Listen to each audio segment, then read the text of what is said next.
67,000 निजी आजमीन का हज से महरूम रहने का खदशा, जिम्मेदार कौन?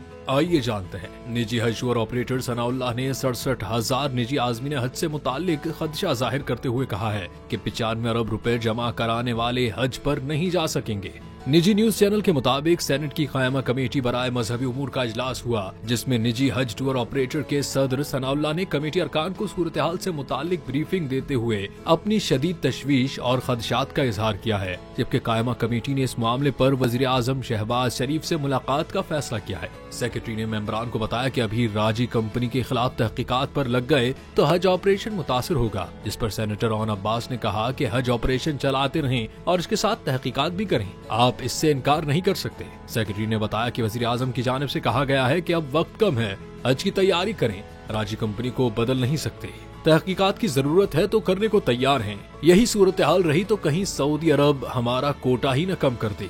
दरे असना सेनेट कायमा कमेटी मजहबी उमूर ने 67,000 निजी आजमीन हज के मामले पर वजीर आजम से मुलाकात करने का फैसला किया। इजलास में मौलाना अताउर रहमान ने कहा कि वजीर मजहबी उमूर की जिम्मेदारी लगाएं कि वो जल्द मुलाकात का वक्त लें। सेनेटर राना महमूद ने कहा कि वजीर आजम शहबाज शरीफ वली अहद सऊदी अरब मोहम्मद बिन सलमान से अपील करेंगे तो मसला हल हो जाएगा।